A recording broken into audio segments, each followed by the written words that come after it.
وہ کفار مکہ جو اللہ کے نبی صلی اللہ علیہ وسلم کی دعوت کے اور دعوت توحید کے مخالف تھے، اور جو سمجھتے تھے کہ اللہ کے نبی صلی اللہ علیہ وسلم ایک نئی آواز کے ساتھ، ایک نئی دعوت کے ساتھ، ایک نئی تحریک کے ساتھ اٹھے ہیں، اور ان کی تحریک میں، ان کے مشن میں اور ان کی تنظیم میں کوئی دم نہیں ہے۔ مان جبینا مت ربی کبھی مجنون، کبھی آپ علیہ السلام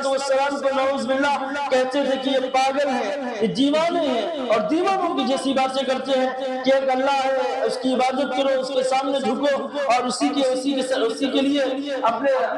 تقوی اختیار کرو اور خوف و خشیت اختیار کرو، اس کا پاس و لحاظ رکھو اور شرم و حیا باقی رکھو۔ یہ عجیب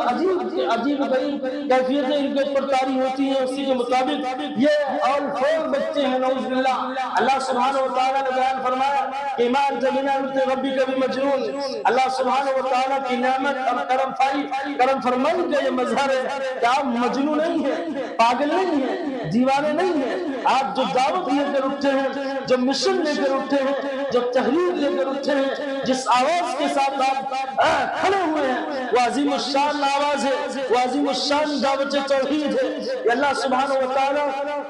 انسانیت کی فطرت کی دعوت،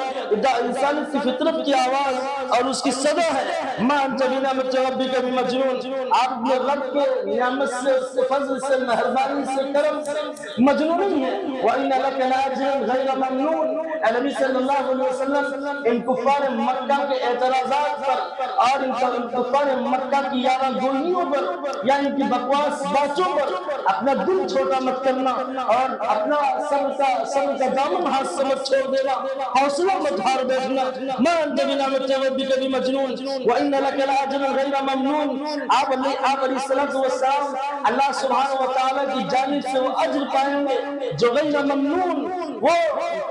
کبھی ختم ہونے والا نہیں ہوگا۔ اللہ سبحانہ وتعالی اس عظیم الشان رفعت سے آپ کو نوازے گا، اس منزلت سے آپ کو نوازے گا، وہ ویلو آپ کو عطا فرمائے گا کہ کفار مکہ کے اعتراضات تاریخ کے صفحات کی زینت بن جائیں گے اور لوگ اسے پڑھ کر تاقنسیہ کی زینت بنا لیں گے۔ لیکن آپ علیہ السلام کی دعوت، آپ صلی اللہ علیہ وسلم کے اخلاق کریمانہ، آپ صلی اللہ علیہ وسلم کے مشن قیامت تک جاری و ساری رہے گا۔ جب تک دنیا کے پردے پر انسانی زندہ رہے گی، آپ علیہ السلام کے اخلاق کریمانہ کا اور آپ علیہ السلام کی عاجزی کا، آپ علیہ السلام کے صبر و حوصلے کا، آپ صلی اللہ علیہ وسلم کی عظیم الشان منزلت کا، آپ کی رفعت کا اور آپ کے بڑپن کا، آپ کی شان جمال کا لوگ تعریف کرتے رہیں گے۔ وَإِنَّ لَكَ لَأَجْرًا غَيْرَ مَمْنُونٍ، اور اللہ سبحانہ وتعالیٰ بھی آپ کو وہ اجر عطا فرمائے گا جو کبھی ختم ہونے والا نہیں ہوگا۔ وَإِنَّ لَكَ لَأَجْرًا غَيْرَ مَمْنُونٍ وَإِنَّكَ لَعَلَىٰ خُلُقٍ عَظِيمٍ، اے نبی صلی اللہ علیہ وسلم آپ خلق عظیم کے مرتبے پر فائز ہیں، یعنی اللہ سبحانہ وتعالیٰ نے آپ کے اندر وہ عظیم الشان اوصاف رکھے ہیں اور آپ کی کیریکٹرسٹکس بہترین ہیں، اور آپ کے اندر جو اوصاف ہیں وہ انسانیت کی معراج ہے، اور آپ صلی اللہ علیہ وسلم نے ان اخلاق کو برت کر نو انسانیت کے سامنے دکھلایا ہے۔ یہ ایک عظیم الشان کام ہے جو آپ کی ذمت سونپا گیا ہے، آپ کے کاندھے مبارک پر ڈالا گیا ہے۔ اللہ سبحانہ وتعالیٰ کی اس عظیم الشان مقصد بعثت پر اللہ کے نبی صلی اللہ علیہ وسلم نے فرمایا کہ انما بعثت لاتمم مکارم الاخلاق، مجھے اللہ سبحانہ وتعالیٰ نے دعوت توحید کے بعد مکارم اخلاق کی تکمیل کے لیے بھیجا ہے، یعنی وہ مکارم اخلاق جس سے انسانیت کے اخلاق سنورتے ہیں، قلوب سجتے ہیں، دلوں میں مہربانی پیدا ہوتی ہے اللہ سبحانہ وتعالیٰ کے لیے اور نو انسانیت کی نفع کے لیے وہ انسانیت بڑھتی ہے، اور وہ اخلاق کریمانہ اللہ سبحانہ وتعالیٰ نے بندوں کے دلوں میں پیدا کرنے کے لیے اور آپ علیہ السلام کا مرقع بنا کر اور آپ کی تصویر بنا کر اور آپ علیہ السلام کے ذریعے ان تمام مکارم اخلاق یا اعلیٰ کردار کی عظیم الشان مثال قائم فرمائی۔ وَإِنَّكَ لَعَلَىٰ خُلُقٍ عَظِيمٍ، دنیا نے تاریخ کے صفحات میں بہت سے لوگوں کا ذکر پڑھا ہوگا، تاریخ کے صفحات میں بہت سے حکمائے اخلاق گزرے ہیں اور جو فلاسفہ گزرے ہیں اخلاق کے ماہرین اور اخلاق کی باتیں کرنے والے، وہ مہاتما بدھ ہو یا اور کوئی ہو، وہ ایران کا زرتشت ہو یا کوئی ہو، لیکن اللہ کے نبی صلی اللہ علیہ وسلم کا ان تمام حکماء اخلاق کی فہرست میں سب سے اولی یعنی سب سے اول نمبر پر نام آتا ہے. یعنی دنیا انسانیت پر اللہ سبحانہ و تعالیٰ کی نعمت اور مہربانی اور فضل سے اللہ کے نبی صلی اللہ علیہ وسلم نے مکارم اخلاق کی صرف تعلیم ہی نہیں دی، دنیا کو اچھے اخلاق سکھائے نہیں بلکہ برت کر دکھائے. حضرت انس رضی اللہ عنہ بیان فرماتے ہیں کہ اللہ کے نبی صلی اللہ علیہ وسلم کس درجہ بردبار تھے، کس درجہ حلیم تھے، اور آپ کے کتنے شائستہ اخلاق تھے، آپ کتنے شائستہ اور مہذب اخلاق کے مالک تھے. اللہ کے نبی صلی اللہ علیہ وسلم نہ کسی کے لیے بغض رکھنے والے، نہ کسی کے خلاف حسد رکھنے والے، نہ کسی کے خلاف دل میں کینہ رکھنے والے، نہ اللہ کے نبی صلی اللہ علیہ وسلم اپنی ذات کے لیے انتقام لینے والے. اللہ کے نبی صلی اللہ علیہ وسلم کے اندر بردباری، عظیم الشان رفاعت اور اخلاق کی اعلیٰ صفت جس درجہ آپ صلی اللہ علیہ وسلم کے اندر تھی. حضرت انس بیان کرتے ہیں کہ اللہ کے نبی صلی اللہ علیہ وسلم سے میں نے خدمت 10 سال کے عرصے تک کی ہے. یہ عرصہ کوئی چھوٹا عرصہ نہیں ہے، معمولی عرصہ نہیں ہے، ایک طویل مدت ہے. میں نے 10 سال اللہ کے نبی صلی اللہ علیہ وسلم کی خدمت کی ہے. وعن انس رضی اللہ عنہ قال خدمت النبی صلی اللہ علیہ وسلم 10 سنين فما قال لي اف ولا لما صنعت ولا قال لي لا ولا صنعت. حضرت انس بیان کرتے ہیں کہ اللہ کے نبی صلی اللہ علیہ وسلم سے کبھی میں نے منہ بسورنے والا نہیں پایا، اور کبھی اللہ کے نبی صلی اللہ علیہ وسلم سے مجھے یہ نہیں کہا کہ یہ کیوں کر دیا، ولا اللہ صنعت، اور یہ کیوں نہ کیا، بلکہ اللہ کے نبی صلی اللہ علیہ وسلم حلم کے ساتھ کام لینے والے، بردباری کی صفت سے متصف، اور اللہ کے نبی صلی اللہ علیہ وسلم ناگواری کے اثرات بھی آپ کے چہرے مبارک پر ظاہر جب ہوتے جب اللہ کے حرمات کو توڑا جاتا، اللہ کی حدود کو پامال کیا جاتا، اللہ کے احکام کو غارت کیا جاتا، تو اللہ کے نبی صلی اللہ علیہ وسلم سب سے زیادہ بڑھ زبردست غصے میں آ جاتے کہ اللہ کی حرمتوں کو پامال کیا جا رہا ہے، اللہ کی حدود کو توڑا جا رہا ہے. تو آپ صلی اللہ علیہ وسلم سب سے زیادہ غصے میں نظر آتے. یہ ان کا بیان ہے. وہ فرماتے ہیں کہ اللہ کے نبی صلی اللہ علیہ وسلم کا یہ بھی بیان ہے ان من خیارکم احسنکم اخلاقا، یعنی عبادات میں سب سے بہترین عبادت یہ ہے کہ انسان کا اخلاق اچھا ہو، بہترین ہو. اور لوگ آج کل جو سمجھتے ہیں کہ اخلاق بہترین ہونے کا یہ معنی اور مطلب ہے کہ لوگوں سے ہنس کر بات کر لی جائے اور ہنس کر سلام کر لیا جائے، دو بول لیے جائیں، یہ اخلاق کی ناقص اور ادھوری تعریف ہے. اور اللہ کے نبی صلی اللہ علیہ وسلم کی تعریف ناقص تعریف ہے. اللہ کے نبی صلی اللہ علیہ وسلم نے اخلاق کی تعریف بتلائی ہے کہ اللہ کے نبی صلی اللہ علیہ وسلم نے بیان فرمایا کہ انسان کی تمام عادتیں اور وہ اندرونی صفات، وہ اوصاف اللہ سبحانہ و تعالیٰ کی رضا جوئی کے لیے اور اپنے فائدے سے اٹھ کر انسانیت کے فائدے کے لیے انسان کام کرے، اور اللہ کی رضا جوئی کو، اس کی خوشنودی کو سامنے رکھ کے اور ہر کام میں رکھے. وہ صبر کا مرحلہ ہو یا حوصلے کا مرحلہ ہو، وہ حسد کا مرحلہ ہو، کینہ پروری کا مسئلہ ہو، اور بغض کا مسئلہ ہو، یا اللہ کے نبی صلی اللہ علیہ وسلم کی طرح علم بردباری کا مسئلہ ہو، اور اللہ کے نبی صلی اللہ علیہ وسلم سے وقار و متانت کا مسئلہ ہو. اللہ کے نبی صلی اللہ علیہ وسلم ہر موقع پر عظیم الشان صفت کے ساتھ جلوہ گر ہے. کبھی آپ علیہ السلام جج کی صورت میں سامنے جلوہ گر ہے تو صحابہ بیان کرتے ہیں کہ آپ کے اندر وقار، متانت، سنجیدگی کھوٹ کر بھری ہوتی. کبھی آپ علیہ السلام خطیب کی حیثیت سے ممبر پر جلوہ گر ہے تو آپ صحابہ بیان کرتے کہ آپ صلی اللہ علیہ وسلم سے اندر ایک عجیب طرح کی شدت آ جاتی، تیزی آ جاتی، اور آپ صلی اللہ علیہ وسلم بہت ہی زبردست خطیب ہوتے، صداقت کا کبھی دامن نہ چھوڑتے، عدالت کے اصول سکھلاتے، انصاف کے قوانین بنتے. اللہ کے نبی صلی اللہ علیہ وسلم جہاں عبادتوں کا حسین مرقع تھے، اور اللہ کے نبی صلی اللہ علیہ وسلم اللہ کی عبادت کے لیے بہترین نمونہ پیش کرنے والے تھے. اللہ کے نبی وہی